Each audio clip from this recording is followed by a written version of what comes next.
Hello guys, welcome to our video. Today we will be dealing with defenses in law of torts. So, what are the defenses that are available in the law of torts? So, these are the defenses that are available that can be good one for the defense lawyers. So, this is very important topic for those who are advocates, for those who are law aspirants, and for those who are client aspirants. So, starting with this video, I will be dealing with the defenses in law of torts. So these are the defenses. That is, first is voluntary non-fit injuria. Second is plaintiff himself is the wrongdoer or plaintiff's default. Third is inevitable accident. Fourth is act of God. Fifth is private defense. Sixth is mistake. Seventh is necessity. So these are the defenses that are available in the law of torts. So in today's video, I will be dealing with three of the defenses. In next part, we will cover all the defenses, left four defenses. So, in today's video, I will be dealing with voluntary non-fit injuria, plaintiff the wrongdoer, and act of God. These are three major defenses that are available in law of torts, and else this defense, inevitable accident, private defense, mistake, and necessity will be dealt in next part. So, starting with this video, I will be starting with voluntary non-fit injuria, that is a maxim. So starting with the first defense, that is voluntary non-fit injuria. So what is voluntary non-fit injuria? It is a maxim. That means if plaintiff consented to perform any act, in that case, with his consent, he waived his right. He waived his right to claim damages for the damage that he suffered because of his consent. So he cannot claim damages if he consented himself. So what is the age of consent is 18 years. A minor cannot consent any damage or anything. So age of consent is 18 years. So if any person consented anything, in that case, if after complying of that consent, if any damage happens, then in that case he cannot claim. So the example of this maxim is a person who used to go to watch matches on the field. If the ball hits him, then in that case the maxim will be applicable and no damage will be given by the organizer of the game or by any other person. So it is voluntary non-fit injuria that the person himself consented to go there and there is a risk involved of injury, but out of that risk he consented and therefore no defense, no kind of damage will be given to that person who is injured. So this is all about the basic introduction of voluntary non-fit injuria. So what are the essentials of voluntary non-fit injuria? Essentials are, first, that the consent must be free consent. Free consent is very much important. If the consent is obtained by any kind of fraud, misrepresentation, coercion, then in that case this maxim will not be applicable. So free consent is a very important essential for applying this maxim. Next is mere knowledge does not imply consent. So this is something where the plaintiff knows that it may or may not cause damage, but he has not consented properly. The consent can be given in two ways, that is express consent or implied consent. So consent can be given in two ways, but a mere knowledge does not imply consent. Suppose a plaintiff having any knowledge regarding anything, but that does not mean that he has consented. So it is essential that the consent must be expressed or implied, but mere knowledge will not imply to the consent of the plaintiff. So these are the essentials of voluntary non-fit injuria. Now, what is the exception? Exception is something where the plaintiff has given his consent in good faith, but defendant, who is the person who is causing damage to the plaintiff, is using that consent in a wrong way. So exception is that defendant should not intentionally use that consent in a wrong way. So no mens rea of defendant in causing damages. So next is that the act of defendant must not be negligent. So if there involves mens rea of the defendant and the act of defendant was negligent on his part, then in that case, the exception of voluntary non-fit injuria will take place and the plaintiff will be having a right to claim the damages from the defendant. So, this is all about voluntary non-fit injuria. Now, dealing with the case laws. So, first case is Hall. So, this is the first case, that is Hall versus Brooklands Auto Racing Club. So, this was a racing club and the plaintiff went for watching the car race. And during the race, there was an accident due to which the plaintiff was injured. So, plaintiff wants to claim the damages from the racing club. But the court held that because the presence of plaintiff in the car racing club is clearly indication of that the plaintiff has consented something and the injuries faced by the plaintiff because of his consent will not be covered as damages and hence the defendant has not to pay anything to the plaintiff. So it was voluntary non-fit injury of the plaintiff and hence plaintiff cannot demand the compensation.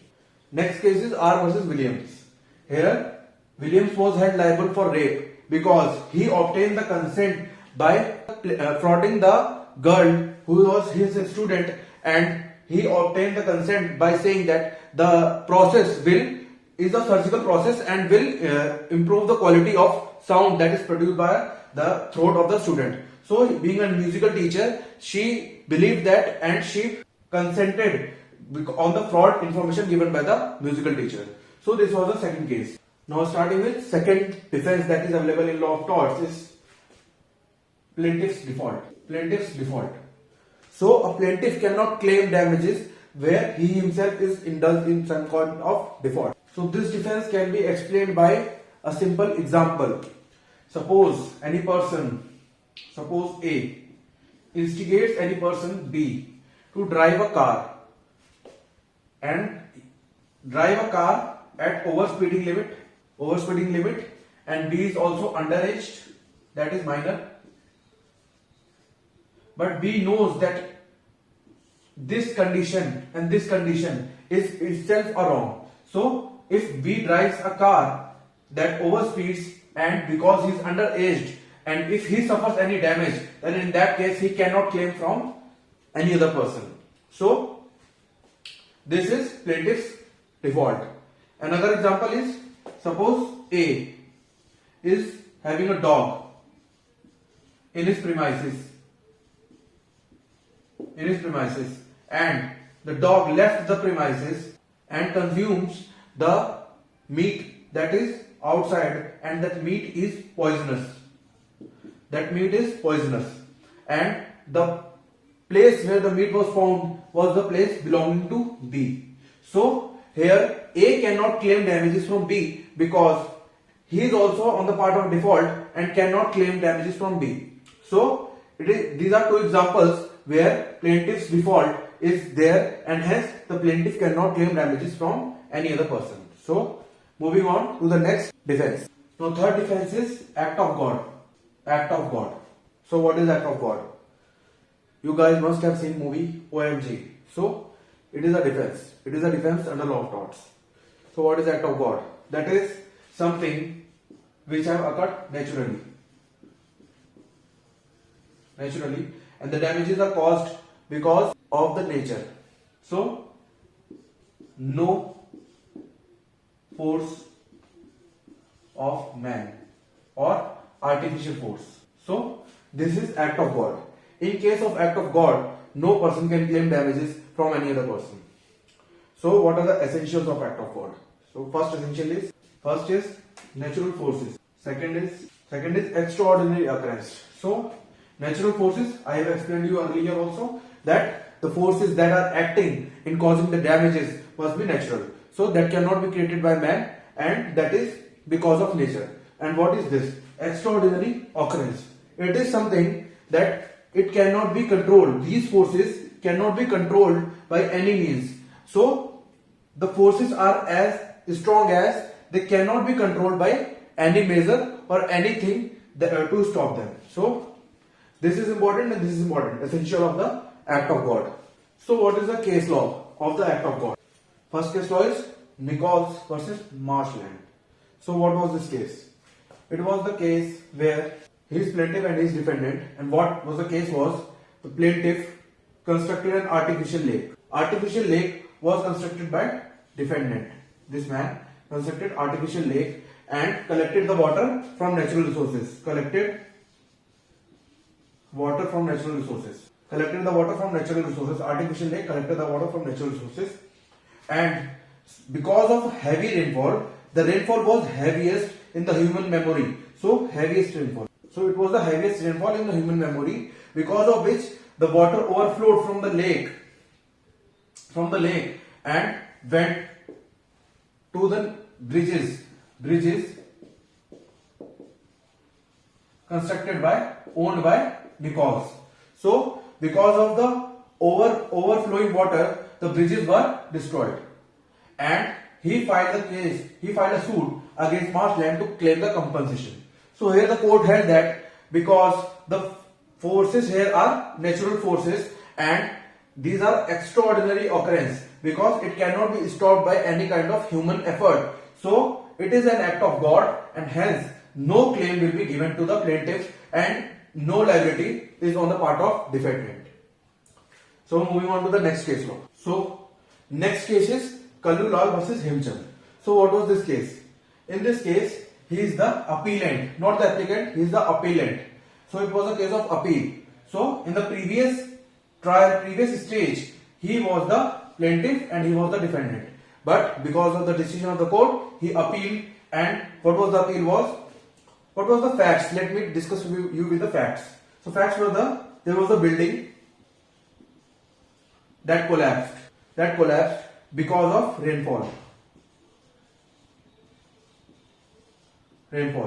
But the rainfall was a common rainfall, that is 2.6 inch.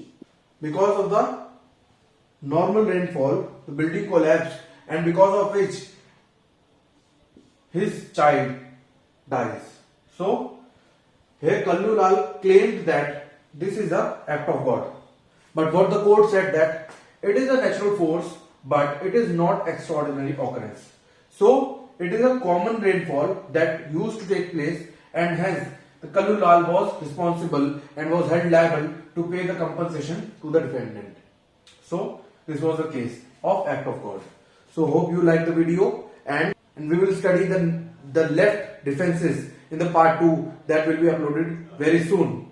So hope so you like the video, and stay tuned for further updates. And one more thing, that if you have any query, any in field of law, in that case you can just refer to the comment section and have a word with me. So thank you for watching and stay tuned.